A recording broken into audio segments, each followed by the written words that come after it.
Hello everyone. जैसे मुझे comment आए थे कि मैं अपनी एंथ्रोपोलॉजी की स्ट्रैटेजी बताऊं कि मैंने कैसे किया था नोट्स वगैरह। तो सबसे पहले मैं बात करूंगी बुक्स की। मैंने सेल्फ स्टडी की है, मैंने एंथ्रोपोलॉजी के लिए कोई कोचिंग नहीं ली है, बट मैंने कोचिंग के नोट्स लिए थे। फिर हम बात करेंगे कोचिंग के नोट्स की। फिर हम बात करेंगे जो मेरे खुद के नोट्स हैं, जैसे ये मेरे खुद के नोट्स हैं, फिर मैं उसकी बात करूँगी। ठीक है, सबसे पहले हम बात करेंगे एंथ्रोपोलॉजी के जिन बच्चों का अभी मेंस है। ठीक है, जिन्होंने अभी इस बार प्रीलिम्स किया है उनका जो मेंस है उसकी बात करेंगे। देखो, अगर तो आपने पहले पढ़ा हुआ है, ठीक है, तो फिर आपको क्या करना है, रिवाइज करना है उन्हीं चीज़ों को और आंसर राइटिंग प्रैक्टिस करनी है डेली। डेली की कम से कम भी 3 क्वेश्चन लिखने हैं एंथ्रोपोलॉजी के। ठीक है, तो अब बात करते हैं जिसने बिल्कुल नहीं पढ़ा हुआ। देखो, जिसने बिल्कुल भी एंथ्रो नहीं ना पढ़ी हुई, सिर्फ उसने मेंस की तैयारी की थी, मतलब प्रीलिम्स की थी, मेंस की तैयारी करी ही नहीं थी, तो एक काम करो, ये बुक लो, एंथ्रोपोलॉजी बाय विवेक वास में। इसमें क्या चीज़ है, इसमें ना उन्होंने हर टॉपिक वाइज आपको क्वेश्चंस कराए हुए हैं और क्वेश्चंस के जो आंसर्स हैं ना वो भी लिखे हुए हैं। जैसे ये देखो, ये जो क्वेश्चन मतलब ये टॉपिक है, इस पे 10 या 15 मार्क्स का क्वेश्चन आएगा, तो इस पे ना उन्होंने पूरा कंटेंट दे दिया हुआ है आपको कि किस तरह आंसर्स लिखने हैं, किस तरह बनाने हैं, ये सारा उन्होंने दे दिया हुआ है। ठीक है, तो आप ना यहाँ से आपको बहुत आसानी हो जाएगी अगर किसी ने बिल्कुल भी नहीं पढ़ा हुआ है एंथ्रो और उसको इस बार के मेंस देने हैं। तो आप ये बुक ले लें और इस बुक को ही करें, इस बुक को करें और आंसर राइटिंग प्रैक्टिस खुद करें, खुद आंसर राइटिंग प्रैक्टिस करें, ये बुक करें, आपके बहुत अच्छे मार्क्स आ जाएंगे।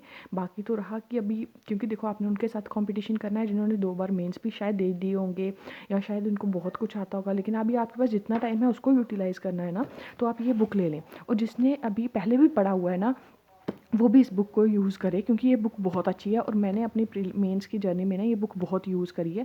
हाँ, आपको लगेगा कि ये बुक पे मैंने कोई अंडरलाइन नहीं किया हुआ, मुझे आदत नहीं है, मैं अंडरलाइंस वगैरह नहीं करती हूँ, मैं बुक्स से फिर अपने नोट्स बनाती हूँ और वहाँ से करती हूँ। ठीक है, ये रही हमारे पास एंथ्रो सिंप्लीफाइड। ये बुक आपको मतलब ये बुक मुझे लगता है कि ये बुक हर स्टूडेंट के पास होनी चाहिए, बहुत अच्छी है।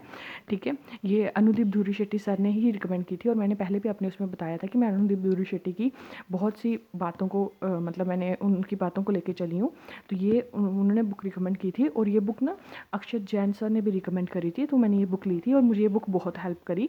ठीक है, फिर उसके बाद आती है हमारे पास ये बुक एंथ्रोपोलॉजी। ये उन बच्चों के लिए है जिन्होंने अभी स्टार्ट करना है, अभी उन्होंने प्रीलिम्स भी देना है, मेंस भी देना है, और ये उन लोगों के लिए जिन्होंने शायद नेक्स्ट ईयर का करना होगा।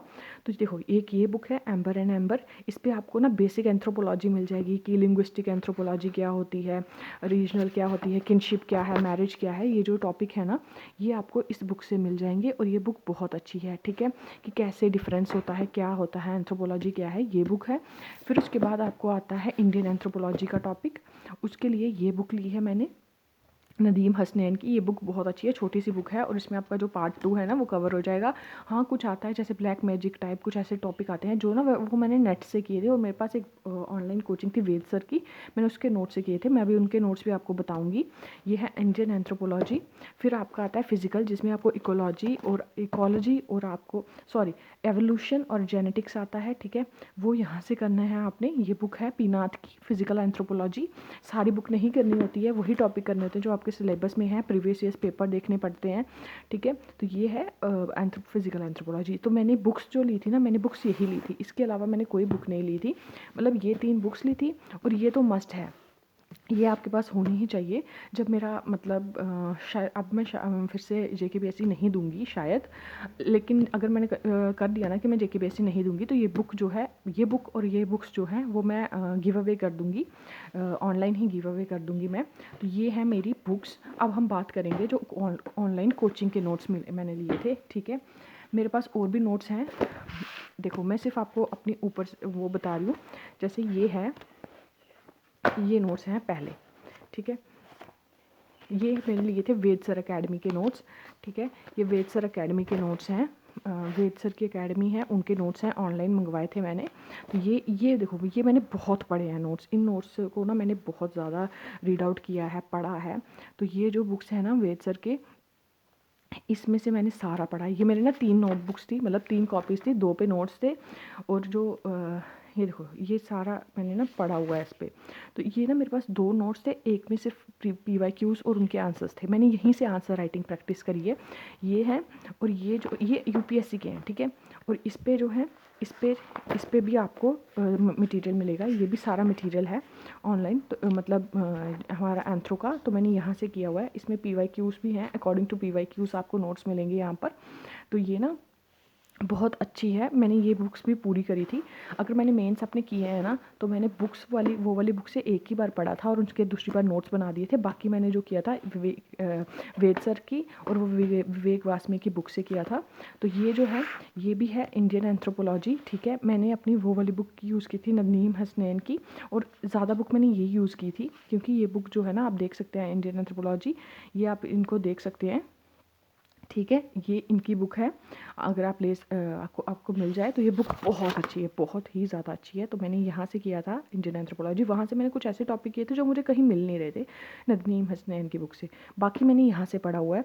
ओवरऑल मैंने यहाँ से किया, और जो इन चीज़ों का मैं पढ़ती थी ना, वो मैं यहीं पर पढ़ती थी, यहीं पर अंडरलाइन करती थी, यहीं पर रिवाइज़ करती थी। मैंने इसके नोट्स नहीं बनाए थे, ठीक है। इनके मैंने वो नोट्स बनाए थे जो मुझे कहीं और नहीं मिल रहे थे, ठीक है। फिर एक बुक है ये देखो, वो जो बुक थी ना पहले मेरे पास, वो थी PYQ UPSC के। ये जो बुक है ना, ये है PYQ JKS में आए हुए, और ये पूरे PYQ मैंने किए थे जो JKS में आए हुए हैं, वो पूरे PYQ मैंने किए हुए हैं, ठीक है। ये सारे PYQ हैं, इनके आंसर्स भी इसके साथ में ही हैं, ठीक है। आपको दिख नहीं रहा होगा यहाँ से, बट इनके आंसर्स भी इसी में हैं। तो ये बुक मैंने वहाँ से की थी, मतलब ये वहाँ से मैंने किया हुआ है। ये PYQ लिए हुए हैं मैंने JKS के, ठीक है। मतलब ये है JKS PYQ, और इसमें एक है, ये है UPSC के PYQ, और ये जो विवेक वासमी की बुक है इसमें PYQ है विद ओवरऑल सिलेबस। तो अगर आपके पास ना ये और JKS के PYQ है ना, तो आप आसानी से कर लोगे, बट आपको बहुत मेहनत करनी पड़ेगी क्योंकि ये बुक आपको पूरी करनी है, उसको आंसर्स भी लिखने हैं, तो आपकी हो जाएगा। जिन्होंने नहीं किया हुआ है, और अगर जिन्होंने पहले पढ़ लिया हुआ है ना, तो वो बस एक काम करें, अपने PYQs ले ले UPSC के और इसके JKPSC के। अगर आप दोनों के PYQs ले लोगे ना, तो आप उसी को बार बार आंसर राइटिंग करोगे तो आपका मज़े से हो जाएगा, ठीक है। हाँ, ये है कि आपको तैयारी पूरी करके जानी है। हर एक सब्जेक्ट, हर एक GS पेपर 1, GS पेपर 2, सब मैटर करता है जब आपको मतलब वहाँ पर आपकी फाइनल आंसर की बनती है, ठीक है। देखो, ये है एंथ्रोपोलॉजी, ठीक है। ये है ब्रेन ट्री का मटेरियल। मेरे पास ब्रेन ट्री का पूरा मटेरियल पड़ा हुआ है, तो मैंने पूरा जो किया हुआ है ना, वो मतलब यहाँ से मिलके किया हुआ है। तो ब्रेन ट्री का मैंने इतना यूज़ नहीं किया हुआ था, मेरे पास बाकी मटेरियल भी पड़ा हुआ है। वो एक्चुअली क्या बात हुई है कि अब मैं जैसे GK SSB की तैयारी करूँगी, सो ये सारी बुक्स ना मैंने बेड में डाल दी हुई थी अपनी एंथ्रोपोलॉजी की, सब कुछ मैंने बेड में डाल दिया क्योंकि मुझे इस बार का नहीं देना था। मैंने प्रीलिम्स भी नहीं दिया, और इस बार मैंने कुछ मतलब मेंस दिया हुआ है, इंटरव्यू दूंगी। बाकी मैंने आगे छोड़ दिया है कि मुझे पहले जॉब लेनी है, मैं ऐसे टाइम वेस्ट नहीं कर सकती सिर्फ इसी चीज़ के ऊपर कि 2 साल और दे दूँ। तो ये जो है ना, ये ब्रेन ट्री का मटेरियल है, ठीक है। इससे भी मैंने मैंने ब्रेन ट्री का मटेरियल सिर्फ उसके लिए यूज़ किया था कि अगर कोई ऐसा क्वेश्चन आ गया या कुछ ऐसा टॉपिक है जो मुझे कहीं भी नहीं मिल रहा ना, वो यहाँ से मिल जाता है। तो ये ब्रेन ट्री का मटेरियल था। तो अब हम बात करेंगे जो मेरे खुद के नोट्स थे। तो ये जैसे मैंने देखो, ये कॉपी बट गई। तो देखो, जैसे ये नोट्स हैं, ठीक है, ये मैंने खुद बनाए। मुझे सभी बच्चे बोल रहे थे कि अपने नोट्स दिखाना, और किसी ने मुझे बोला था कि आपके नोट्स जो हैं वो बहुत ही छोटे आपने बनाए हुए हैं, ऐसे नोट्स नहीं होते। बट मैंने बहुत से नोट्स बनाए। मैं अगर आपको यहाँ दिखा रही हूँ ना, तो मैंने 3 कॉपीज़ दिखा रही हूँ, लेकिन जो मेरे नोट्स हैं ना, वो कम से कम 5-6 कॉपीज़ में कंप्लीट हुए हैं। उसके बाद जो मैंने अपने उसके लिए बनाए थे, क्या बोलते हैं उसको, मेंस के लिए, वो सिर्फ इन 2 कॉपीज़ में। ये जो मैं 2 नोट्स बता रही हूँ ना, ये सिर्फ मेंस के लिए हैं, ठीक है। ये जो मैं उस टाइम पे रिवाइज़ कर सकूँ कि कल मेरा मेंस है या परसों मेरा मेंस है, तो मैं उसको रिवाइज़ कर सकूँ, ये उसके नोट्स हैं। मैंने अपने आप को सारे नोट्स नहीं बताए हैं, ठीक है। तो ये जो है, ये देखो, ये सारे मैंने खुद एंथ्रोपोलॉजी के नोट्स बनाए हैं, उनको रिवाइज़ किया हुआ है। तो ये सारे नोट्स हैं मेरे एंथ्रो के, ठीक है। ये देखो, इनको मैंने शॉर्ट फॉर्म डायग्राम सब बना के मैंने एंथ्रो के पेपर वो किए हुए हैं। ये आपको समझ भी नहीं आएंगे क्योंकि मैंने अपनी तरह से बनाए हुए हैं। ये है एंथ्रो के, ठीक है। इसमें पेपर 2 के नोट्स थे, ठीक है। ये कॉपी वो हो गई है, इतना इसको वो कर दिया हुआ है। फिर ये इसमें जो पेपर 1 के नोट्स थे, ठीक है। हाँ, इसमें पेपर 1 के नोट्स थे, ठीक है।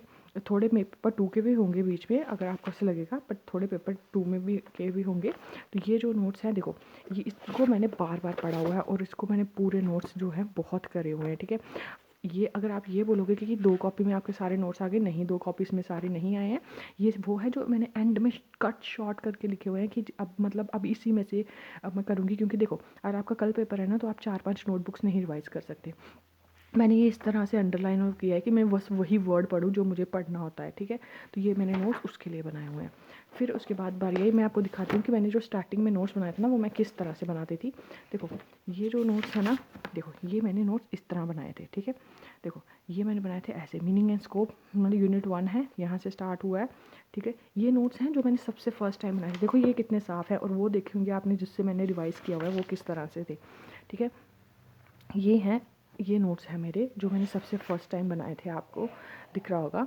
तो ये नोट्स हैं वैसे, ठीक है। इनको अब इतने सारे नोट्स, इतना बड़ा बड़ा लिखा हुआ है। ये मैंने ना अपने जो नोट्स हैं, स्टैटिक बुक्स हैं वहाँ से और वेद सर के नोट्स से उनको कंबाइन करके बनाया हुआ था। लेकिन फिर बाद में मुझे लगा कि वो तो मैं एक किस्म की मैं लिख रही हूँ, मेरे पास टाइम नहीं है इतना, तो फिर मैंने इसको सिर्फ बुक से बनाया। वेद सर के नोट्स वहीं से पढ़े, और PYQs के बुक्स नोट्स जो थे वो भी उन्हीं बुक से पढ़े, और यहाँ से मैंने सिर्फ वही किया जो मुझे स्टैटिक बुक से मटेरियल मिला ना, ये उसके नोट्स हैं, ठीक है। तो ये है मेरे नोट्स। और अगर आप ये बोलोगे कि ये सारे नोट्स सिर्फ यहाँ से एंथ्रोपोलॉजी ख़त्म होगी, नहीं, ये एंथ्रोपोलॉजी यहाँ नहीं ख़त्म हुई है। अब देखो करना क्या है, अब जो स्टूडेंट्स ने फ़र्स्ट टाइम देना है उनके बारे में बात करते हैं, ठीक है। अगर आपने फ़र्स्ट टाइम अपना मेंस देना है और आपने मतलब कहीं से पढ़ा नहीं हुआ है, ठीक है, मैं आपको एक स्ट्रैटेजी बताऊंगी, वो नेक्स्ट वीडियो में बताऊंगी कि किस तरह करो। अभी फ़िलहाल मुझे अपने नोट्स और बुक्स का बताना था आपको। आप सिर्फ एक काम करो, विवेक वासमे की बुक ले लो, ठीक है। विवेक वासमे की ये बुक लो, और आप लो JKPSC और UPSC के प्रीवियस ईयर्स क्वेश्चंस, बस उनको बार बार लिखो, ठीक है। आपको मॉक देने की भी ज़रूरत नहीं है, आप PYQs लो, उठाओ दोनों के, उनको बार बार लिखो। और उसके बाद ये जो एंथ्रोपोलॉजी की बुक है विवेक वासमे सर की, इस बुक से करो। देखो मैं आपको बताती हूँ उन्होंने कैसे किया हुआ। जैसे मैं आपको बताती हूँ, आपको समझ आ जाएगा कि मैं क्या बोल रही हूँ। देखो जैसे ये पेपर 1 है, ठीक है, ये पेपर 1 यहाँ से स्टार्ट हो रहा है, ठीक है। Meaning, scope and development of anthropology. देखो ये भी 10 मार्क्स का क्वेश्चन आता है इसमें से। आपको right A short note on meaning and definition आएगा। ये सारा उन्होंने आपको मटेरियल दे दिया हुआ है, ठीक है। ये सारा मटेरियल दे दिया हुआ है उन्होंने आपको। आप अगर इतना करोगे ना, इसी में से क्वेश्चन आएगा, कहीं और से क्वेश्चन नहीं आता, ठीक है। हाँ वो है कि आपको कंटेंट डालना पड़ता है, आपने कहाँ से कुछ और भी डालना पड़ता है, सिर्फ इतना नहीं होता। लेकिन अगर आपके पास अभी आपने किया ही नहीं है कुछ, और आपके पास टाइम थोड़ा है, क्योंकि आप मेंस तो दोगे ना, जिन्होंने प्रीलिम्स दिया है मेंस तो दोगे, तो उसके लिए बहुत बेस्ट है। और जिसने अगर पहले पूरी तैयारी भी करी है उसके लिए भी ये बुक बहुत बेस्ट है, अगर आपने कुछ ऐड ऑन करना है, ठीक है। मैं रिकमेंड करूँगी जिसने नेक्स्ट से नेक्स्ट ईयर देना है या कभी भी देना है ना, और एंथ्रो अपना सब्जेक्ट रखना है, तो आप एंथ्रोपोलॉजी की ये बुक यूज़ कर सकते हैं, ठीक है। अब रही बात आपके उसकी मतलब स्ट्रैटेजी की, तो मैं एक स्ट्रैटेजी वीडियो डालूंगी। पहले मुझे आप कमेंट कर देना, प्लीज़ कमेंट करना कि कोई फर्स्ट टाइम दे रहा है या सेकंड टाइम दे रहा है या कब दे रहा है, ठीक है। फिर मैं उस अकॉर्डिंग आपको स्ट्रैटेजी बताऊंगी, क्योंकि मैं अभी मुझे पता नहीं है ना, जिसने मुझे कमेंट किया है उसने फर्स्ट टाइम मेंस देनी है और उसने कितना पढ़ा हुआ है। अब मुझे इतना बता देना कि आपने एंथ्रो की तैयारी पहले कितने % की हुई है, कहाँ से की हुई है, और आपने इस साल मेंस जो देना है वो आपका फर्स्ट टाइम है या सेकंड टाइम है, ठीक है। फिर मैं उस अकॉर्डिंग आपको अपनी स्ट्रैटेजी कल ही बता दूंगी। आप प्लीज़ आज मुझे कमेंट कर देना। So please like share and subscribe. यही थी वीडियो। अगर आपको कुछ और पूछना होगा तो आप कमेंट कर देना, मैं आपको बता दूंगी। So thank you so much आपके कमेंट के लिए। एंड यही बोलना था मुझे। और ये मेरे नोट्स अपने पूरे नहीं हैं, ठीक है। और मुझे किसने बोला था कि मैं जब बात करती हूँ तो मतलब ऐसा लगता नहीं है कि मैंने कभी मेंस दी हुए हैं। तो मैं ना फर्स्ट टाइम वीडियोस बना रही हूँ, मुझे नहीं पता कि स्क्रिप्ट लिखनी होती है कैसे। मेरे को जो भी मन में आता है ना मैं उसी वक्त बोल देती हूँ, मैं कभी स्क्रिप्ट नहीं बनाती। और दूसरी बात ये है कि मेरे खुद के पेपर हैं अभी, मेरे पास इतना टाइम नहीं होता कि पहले मैं स्क्रिप्ट बनाऊँ फिर मैं उस पर लिखूँ। तो इसलिए मैं जो ये वीडियो बना रही हूँ मैं टू द पॉइंट सीधे ही बना देती हूँ, ऐसे फ़ोन खोलती हूँ और वीडियो बना देती हूँ। और अगर आपको कुछ भी मतलब चाहिए, मटेरियल चाहिए, कुछ चाहिए ना, तो आप मुझे कमेंट कर देना, तो मैं उस अकॉर्डिंग आपको वो कर दूँगी। और ये ना, ये बुक्स अभी फ़िलहाल तो मैं नहीं दे सकती इस मेंस के लिए, सीधी बात बताती हूँ, इस मेंस के लिए मैं बुक्स नहीं दे सकती, क्योंकि ना मेरे भाई है और जिसने JEE का पेपर निकाला हुआ है वो भी इस बार मेंस दे रहा है, ठीक है। उसने वैसे वो तो ऐसे ही दे रहा है क्योंकि उसने, मुझे नहीं लग रहा वो करेगा, बट उसने भी एंथ्रो रखी हुई है तो उसको ये बुक्स चाहिए इस बार। वो भी ये बोल रहा है कि अगर इस बार मेंस, वो फर्स्ट टाइम ही दे रहा है, पर वो बोल रहा है कि अगर हुआ तो ठीक है, नहीं तो वो नहीं फिर से देगा। तो जब ये मेंस हो जाएंगे ना, उसके बाद मैं ये बुक्स का गिव अवे कर दूँगी। अगर किसी ने 2027 में मेंस देने हैं या मतलब अभी अगला जिसका भी होगा, तो मैं ये गिव अवे फ़ोन पे मतलब यहीं से कर दूँगी, तो मैं उनको ये बुक्स भेज दूँगी ऑनलाइन, ठीक है। तो आप प्लीज़ मुझे कमेंट कर देना किसको बुक्स चाहिए, क्या है, तो मैं उस अकॉर्डिंग देख लूँगी। Please thank you so much. Please like share and subscribe, और कमेंट करें जो भी आपको पार्ट चाहिए, जो भी आपका मतलब क्वेरी है आप कमेंट करें, मैं उसका या तो कमेंट में जवाब दे दूँगी या वीडियो बना देती हूँ, ठीक है। Thank you so much.